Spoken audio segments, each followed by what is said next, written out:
Joel chapter 2. Blow the trumpet in Zion, and sound an alarm in my holy mountain.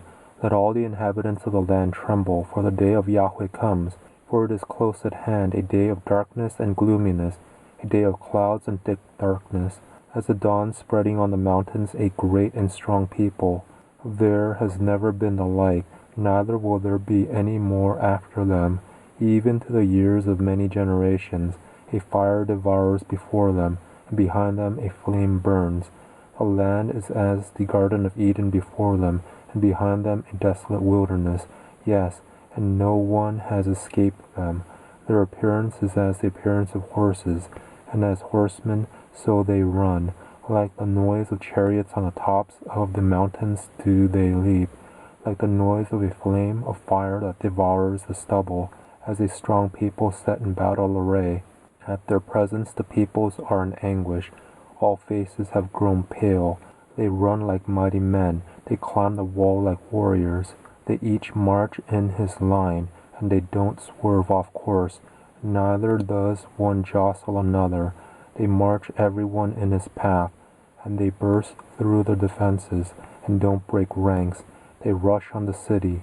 They run on the wall. They climb up into the houses. They enter in at the windows like thieves. The earth quakes before them. The heavens tremble. The sun and the moon are darkened, and the stars withdraw their shining. Yahweh thunders his voice before his army, for his forces are very great. For he is strong who obeys his command. For the day of Yahweh is great and very awesome, and who can endure it? Yet even now, says Yahweh, turn to me with all your heart, and with fasting, and with weeping, and with mourning. Tear your heart and not your garments, and turn to Yahweh your Elohim.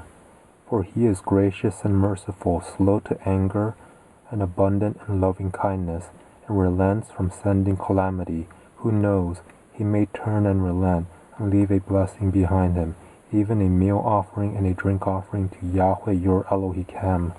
Blow the trumpet in Zion, sanctify a fast, call a solemn assembly, gather the people, sanctify the assembly, assemble the elders, gather the children and those who nurse from breasts.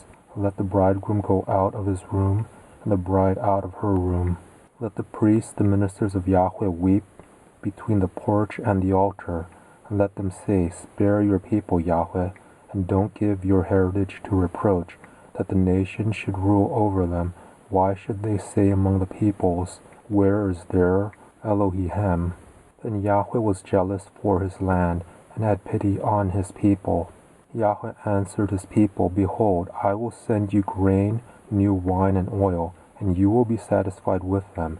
And I will no more make you a reproach among the nations, but I will remove the northern army far away from you, and will drive it into a barren and desolate land, its front into the eastern sea, and its back into the western sea, and its stench will come up, and its bad smell will rise. Surely he has done great things.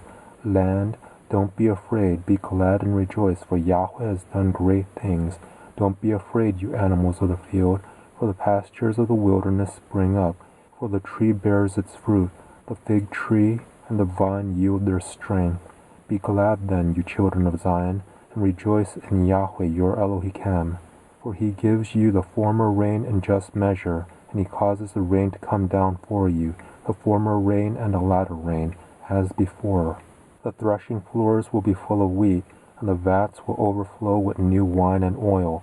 I will restore to you the years that the swarming locust has eaten, the great locust, the grasshopper, and the caterpillar. My great army which I sent among you, you will have plenty to eat and be satisfied, and will praise the name of Yahweh your Elohim, who has dealt wondrously with you, and my people will never again be disappointed. You will know that I am among Israel, and that I am Yahweh your Elohim, and there is no one else, and my people will never again be disappointed. It will happen afterward that I will pour out my spirit on all flesh, and your sons and your daughters will prophesy, your old men will dream dreams, your young men will see visions, and also on the servants and on the handmaids In those days I will pour out my Spirit. I will show wonders in the heavens and in the earth, blood, fire, and pillars of smoke. The sun will be turned into darkness and the moon into blood before the great and terrible day of Yahweh comes. It will happen that whoever will call on Yahweh's name shall be saved. For in Mount Zion and in Jerusalem there will be those who escape, as Yahweh has said, and among the remnant those whom Yahweh calls.